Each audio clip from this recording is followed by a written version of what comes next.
Pierre de Villeneuve. Et tous les mercredis de cet été, nous vous emmenons dans une ville de France, une ville en vacances. Aujourd'hui, direction Saumur. Bonjour Thierry Lacombe. Bonjour. Directeur de l'Office de tourisme de Saumur et de sa région. Alors quand on dit Saumur, on pense tout de suite à la cavalerie. Cavalerie militaire aussi, civile également. C'est quelque chose qui est emblématique chez vous. Ah oui, c'est vrai que c'est emblématique, c'est une image forte qui trouve une réalité encore aujourd'hui, avec bien une tradition équestre et de cavalerie qui est bien ancrée dans la ville et qui est incarnée par notamment le célèbre cadre noir de Saumur. Parlons-en de ce cadre noir. Qu'est-ce que c'est exactement ? Eh bien, le cadre noir, contrairement à ce que l'on peut penser généralement, ce n'est plus une institution militaire, mais c'est une institution civile. C'est en fait le corps instructeur de l'École nationale d'équitation. Et donc, nous avons affaire à des écuyers qui constituent un corps d'élite, en fait, d'enseignants, qui forment des équipes de haut niveau, des équipes sportives de haut niveau, qui ont également une action en matière de recherche et que l'on connaît plus largement à travers la France et même le monde entier, à travers leurs galas et leurs représentations. Est-ce que ça veut dire que c'est pour aller voir, entre guillemets, des spectacles, ou est-ce que quand on a des enfants qui veulent s'y mettre, il y a la possibilité d'avoir des cours, tout simplement, ou est-ce que quand même pas ? Alors non, l'enseignement concerne les professeurs d'éducation. Ils s'adressent en fait aux moniteurs d'équitation qui veulent se former sur le haut niveau et pas pour le grand public. Par contre, effectivement, on peut venir regarder le cadre noir. On peut visiter le cadre noir de février à octobre et assister à des galas ou à des présentations publiques. Et la cavalerie de Saumur, la cavalerie militaire, comment ça se passe ? On peut aller les voir, ils se présentent de temps en temps, ou comment ça se passe ? Alors la cavalerie à Saumur, maintenant, qui est passé non plus des chevaux, mais aux blindés. Hein, on est passé aux blindés. Notamment Charles Leclerc. Voilà, on est passé aux blindés. On peut notamment avoir un aperçu à la fois de la cavalerie équestre et de la cavalerie blindée ou motorisée dans les jours qui viennent, puisque vendredi et samedi prochain, se déroulera le 166e Carrousel de Saumur. Il faut savoir que c'est le plus ancien événement de France, 166e édition. Il a été créé pour la première fois le 20 juin 1828 en l'honneur de la duchesse de Berry.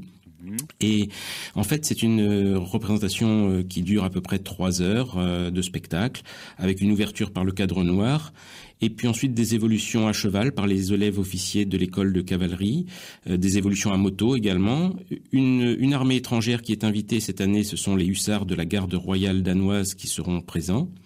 Et après un entracte, on va dire que on passe à la dimension plus contemporaine de la cavalerie, avec des tableaux d'engins blindés historiques qui sont issus des collections du musée des blindés de Saumur, qui présente une collection unique en Europe de 200 véhicules de tous les pays qui ont été restaurés par les bénévoles du musée. On verra notamment cette année des chars et des engins blindés qui ont servi de 1945 à nos jours dans les différentes armées françaises, britanniques, allemandes et américaines. 3921 pour nous appeler, pour nous réagir, pour poser des questions à nos invités. Nous sommes avec Thierry Lacombe, directeur de l'Office de tourisme de Saumur, et c'est Pascal qui nous appelle du Vésinet. Bonjour Pascal. Bonjour. Alors on vous écoute. Vous connaissez Saumur ? Je suis né à Saumur. Oui. Ah bon, alors très bien. Alors racontez-nous. Eh ben, je dirais que pour moi, c'est une très belle étape dans la visite de ce que j'appelle la vallée des rois français. Cette vallée de la Loire où tant de nos rois ont séjourné et passé de bons moments. C'est d'abord peut-être une étape historique avec son château du XIVe siècle qui était la résidence des ducs d'Anjou et qui domine magnifiquement la Loire et la vieille ville avec ses maisons de tuffeau et d'ardoise. C'est aussi la cité du cheval, monsieur vient d'en parler, avec le cadre noir, l'école nationale d'équitation. Je voudrais juste confirmer ce qui a été dit et inviter les gens qui peuvent le faire à aller voir les magnifiques spectacles de travail de dressage qui sont faits par les écuyers et si possible assister aux carrousels qui sont des spécificités de cette ville. Et je voudrais d'ailleurs ajouter qu'à ma connaissance, Saumur possède la plus grande statue équestre du monde, qui est à l'entrée de la ville quand on vient par l'autoroute. Ah bah voilà, comme ça, vous voyez, vous avez un bon interlocuteur là, Thierry Lacombe. Effectivement, merci Pascal. Connaisseur, effectivement, c'est une sculpture de Renoncia qui s'appelle Archeval et qui est au bord de l'autoroute A85 et qui est très belle aussi bien de jour que de nuit. Mais alors il faut quand même dire que Saumur est au bord de la Loire, ça veut dire qu'on peut profiter du fleuve, hein. On peut profiter du fleuve de différentes façons. On peut naviguer sur le fleuve en canoë et kayak. On peut aussi faire des croisières sur des bateaux modernes ou des bateaux traditionnels que sont des tout-cabanés ou des futreaux par exemple. Et puis on peut aussi se promener le long de la Loire à pied ou surtout à vélo. On a la chance d'être sur ce grand itinéraire qui s'appelle la Loire à vélo et qui vous mène de Nevers à Saint-Brévin ou inversement sur 800 km d'itinéraire cyclable. Et donc c'est vrai que c'est une façon exceptionnelle de découvrir le fleuve et le patrimoine ligérien de ce Val-de-Loire qui est inscrit au patrimoine mondial de l'UNESCO. Thierry Lacombe, en quoi est-ce que Saumur est une destination de vacances? Évidemment, on pense toujours, quand on emmène les enfants à la montagne ou à la campagne ou au château de sable tout simplement, hein, à la mer. En quoi est-ce que Saumur est une destination de vacances? Saumur et sa région, c'est vraiment une destination à part entière, y compris pour des familles, parce qu'il y a à vrai dire tellement de choses à découvrir ou à faire qu'un seul séjour n'y suffirait pas. On a évoqué un petit peu le patrimoine avec le château de Saumur. On pourrait continuer avec le château de Montreuil-Bellay, le château de Montsoreau qui a vraiment les pieds dans la Loire. Ou l'abbaye de Fontevraud. Voilà. Hein, aussi. Oui, l'abbaye de Fontevraud qui est une abbaye royale, qui est aujourd'hui un centre culturel et qui offre une visite absolument extraordinaire et qui peut même vous offrir la possibilité de séjourner et de vivre une expérience absolument unique où vous allez dormir dans un hôtel moderne, design, qui vient d'être réalisé par la région Pays de la Loire. Et là, vous allez être pleinement immergé dans un univers qui est vraiment exceptionnel. Il faut savoir que l'abbaye, c'est le plus vaste ensemble monastique d'Occident. Elle a été fondée en 1101 par un moine et ermite qui s'appelait Robert d'Arbrissel.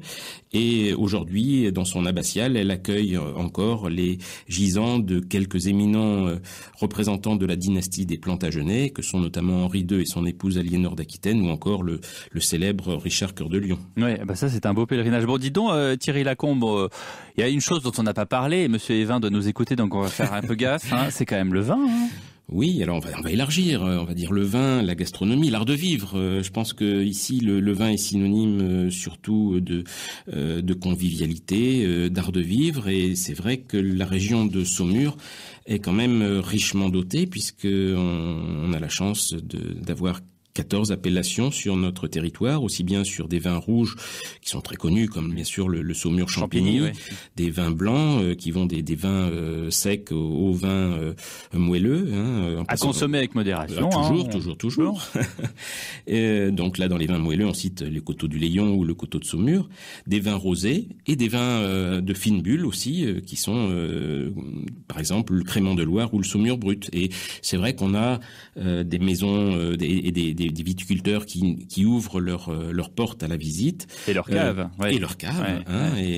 Et puis, on a aussi des rassemblements et des rendez-vous festifs autour de cette thématique du vin, du vignoble, du partage, de la gastronomie.